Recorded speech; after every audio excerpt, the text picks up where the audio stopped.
We're following that for a while. And then we're all kind of, and it's so, Jesus don't do that, and he comes on that old rugged cross, that we might be saved. He comes to save us, not to condemn us or any of that. He comes to help us. And it's so he meet us all the way. Whatever comes through, you got to help. You got to go there. You have to say stuff everywhere. They want to honor the record marriage. And like the kids hate you, whatever it may be. And then we'll call on Jesus and he'll say, I got you, son. I want you to come get a little bit closer. He said, I'll help you. I'll put it all back together. You just got to trust me and live for me. And he said, all he wanted to do is the bare minimum. He didn't ask a whole lot out of you. And he said, when we say, and us, Christians, if you don't watch it, we'll be out there talking about somebody, Brother Chad, running on in the ground. Look what that was sorry thing did right there. And he'll be trying his best to help our community.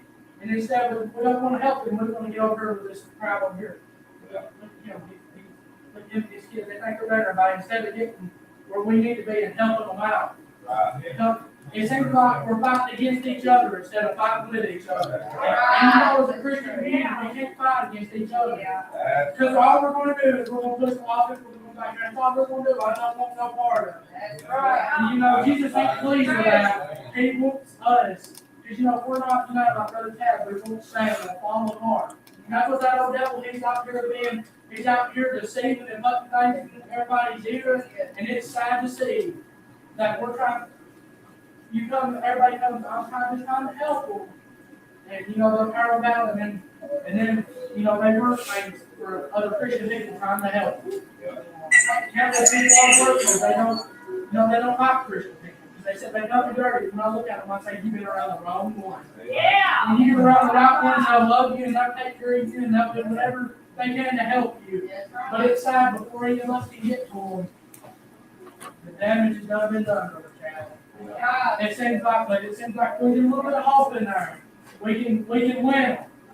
But it just seems like, here recently, it seems like, we get praise reports. But then, it seems like the old devil wants to say, well, crap. And wherever it may be, somebody in the church, somebody that may be, whatever it may be, and the old devil just wants to get in there and he wants to find his way in there. And he wants to kill something before it ever gets started. And just let me tell you, what we're going to have to do is we're going to have to get in our house, and we're going to have to get in there, we're going to have to get those devil out. There ain't no room for the devil. The Lord won't be there if the devil's there. You got to get him out there so the Lord can get in there and start working. Instead, we don't let a little bit of the world in us. Let's find it, you say, right here. Soon it'll be all in our house, all in our lives. It'll consume us. It's like a brother always used to say. He said, sin will take you further than you ever want to go and make you pay more than what you ever wanted to. Right. So we'll tell life happens. Sometimes we'll be right in the middle of somewhere, so far away from God we can't see Him and we don't even realize it. Until it's too late. People say, well, whatever happened to me, it can happen to any of us in here. Right. We didn't intend to get far away from the Lord, it just happened. The important thing is, I see people come in here, they'll get help for a little while, and they'll be gone again. And it gets hard. It gets hard when they don't do that, because they're just like, would you please stay? I hate seeing people have a hard time. And it just seems like sometimes they break their whole self, Brother Chad. Yeah. And they get mad whenever I don't know why I'm here. God didn't put you there. That's right. He wants to keep you. It's mad when you're in the valley. You got to go to the valley to get to the mountaintop. That's right. We don't know how to trust God if we can't go to the valley. That's right. How can we trust somebody when everything's always good? That's right. You can't. If nothing ever, you can't go to a relationship if you never seen nobody. That's right. All you know is who they was. And when Jesus, I hate to say it, I believe a lot of people that claim they're Christians, they know of Jesus. They don't have a personal relationship. And if it's like what this says in here, pretty much if you're going to get to heaven, you got to have a personal relationship with Jesus. And without that, without being born again, you can't go to the kingdom of heaven. And it seems like more and more today, we got too many people sitting around going, well, I'm going to heaven. Not if you're not born again.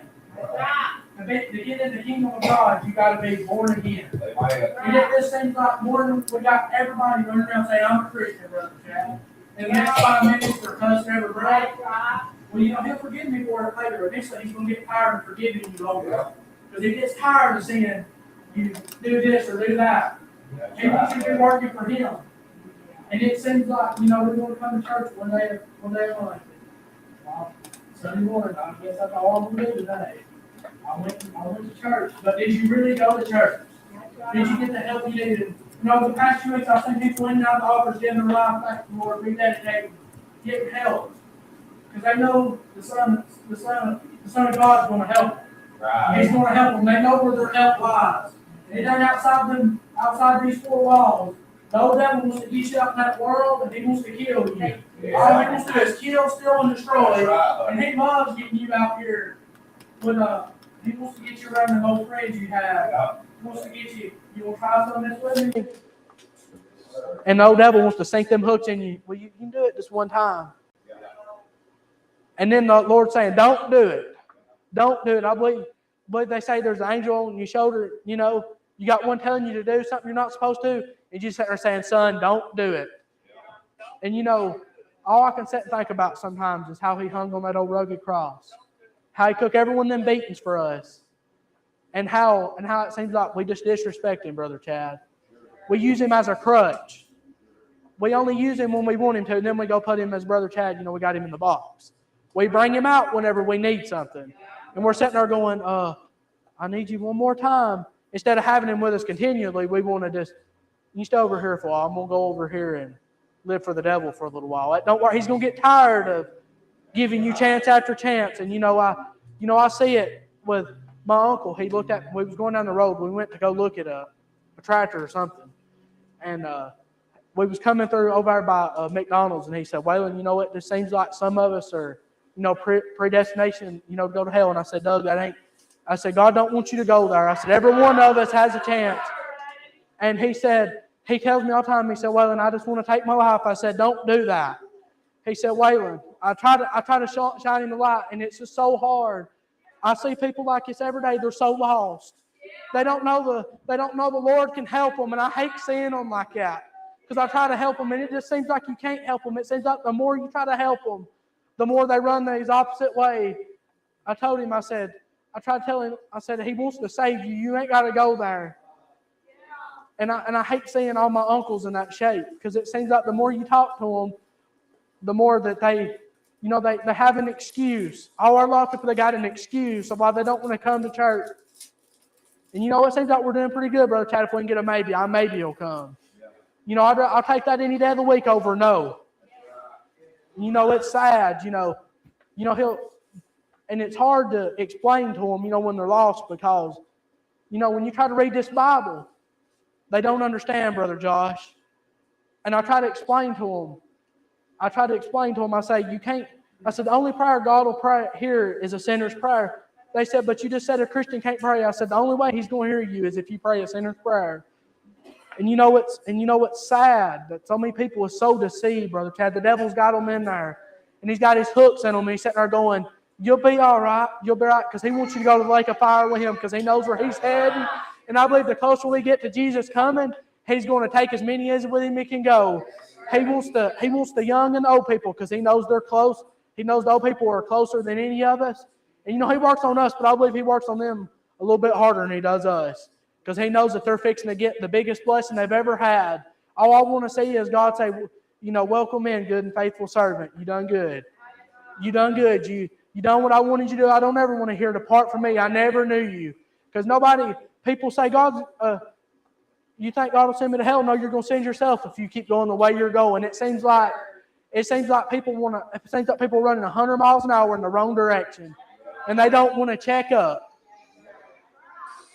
It seems like if something happens to their, whatever it may be, family or something, they get that bad diagnosis at the hospital. It seems like the only time they want the Lord, but whenever the doctor says, you're good to go, we got you took care of, then they're like, well, I don't really need you right now. My life's going, pretty good. And then when they're laying on the deathbed, they say, Lord, please help me. But I don't ever want to be in that predicament.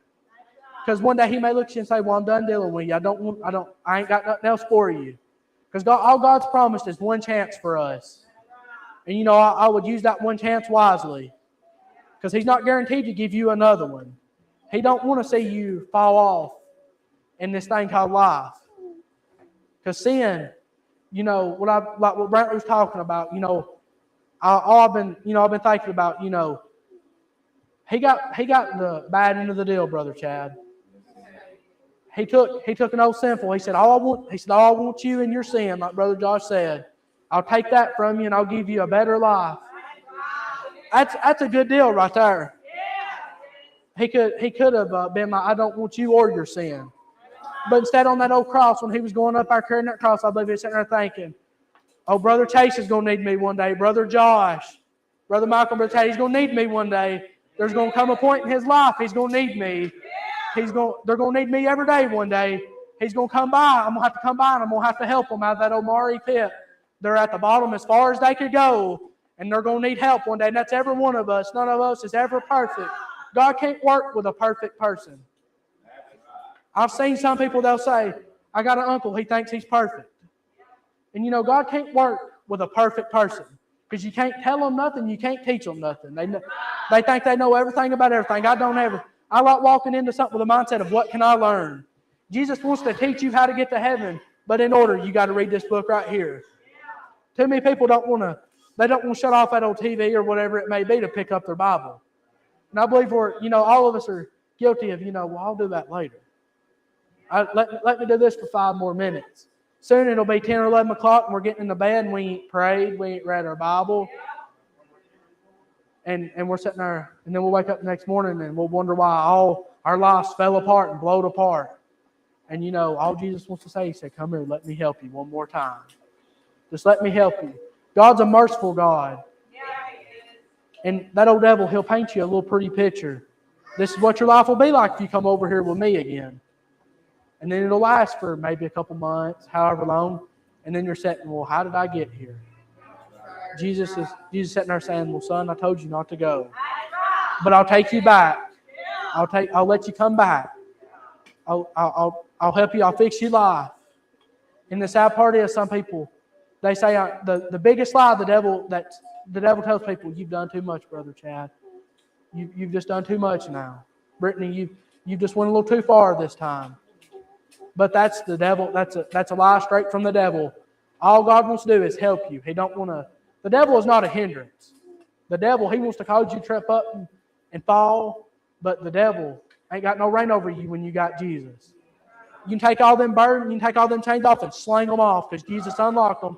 And it seems like more we go, people won't put them right back on, Brother Chad. They won't chain themselves right back down, and they don't want to have, and they're wondering why they're there. And it seems like we're in a society filled full of people that hate people that love Jesus. They hate us. If we fell off the face of the earth, they'd be happy. But there's going to be one day where they have to bow down and worship Him. They're going to find out He's the King of Kings and the Lord of Lords. And I get sick of people, saying, my God's real, He's alive. These ones that these people worship, whatever, Buddha, one of them, He's dead, mine come up. Mine rose on the 3rd day. He come up and He rose and he come back. Theirs didn't, mine did. It's like Elijah. He proved to them that God's real. And it seems like, people say God's not real. I said, you look outside, He's real. What they think just by luck that these people get these, phone calls saying you've been healed of cancer. It ain't by the doctors, it's by Jesus. We put too much faith in these doctors, Brother Chad. Well, they done this or they done that. Jesus done it. I love it. I love hearing when people, they say, well, they ain't got no hope. And then you get a call about 2 or 3 hours later. They're up eating. They're up out of bed. They're up walking after they just said they ain't got but a couple hours to live. And Jesus come by and said, you ain't taking Him yet. They show them doctors like, we don't know what happened. Them scientists, I don't know how that happened. I know. It's simple. It's a 3-letter word, God. But God. He said, let me show you how I'm going to help you. And he comes up and He shows up and He shows out. And you may not get your healing on this side, but you'll get it on the other side. I tell people, I said, whether if I go or stay, I'm going to be good to go. Because He's going to heal you and He's going to help you. That's all I got, Brother Chad.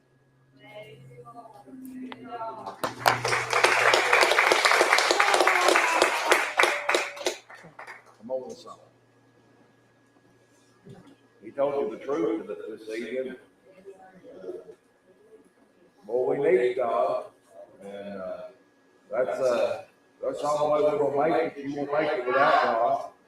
Boy, he said something that's true. One of the truest statements in the church world today. People need God when they need Him. They're in the hospital with bad news.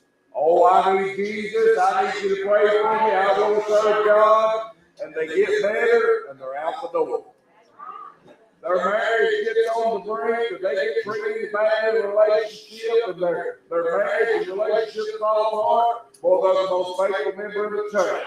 And then everything gets better. Then you barely see them. But God's going to get tired of fooling people like that. And He's going to wipe His hands. He's going to say, I tell you what, you made your bed lady. We put ourselves in a lot of bad situations like that. And it ain't the devil's fault. We want to blame everything. Well, the devil. No, how about look in the mirror? You got it. You got it. We put ourselves in a lot of situations. Because the whole time, God's over there saying, you ain't got to be that person. You ain't got to do that. You ain't got to do this. But we do it anyway. Because that's what we want to do. And that's the society we live in nowadays. What I want to do. It don't matter what God tells me to do. I want to do what I want to do. And that's every man is right in his own eye. And that's a dangerous place to be. Tonight, if you're here, listen, maybe God's good enough for you. Maybe whatever your need is tonight, if you need God, you ought to come pray. Maybe it's you that God has answered you in your darkest hour, and now you're just kind of drifting away. Now you're kind of drifting away. You know what you ought to do? You ought to come up here and say, God, I don't want to drift away. Draw me nearer than I've ever been. Boy, I tell you what, that's what we all need to do, is to be drawn nearer than we've ever been. Now, stay with us this evening.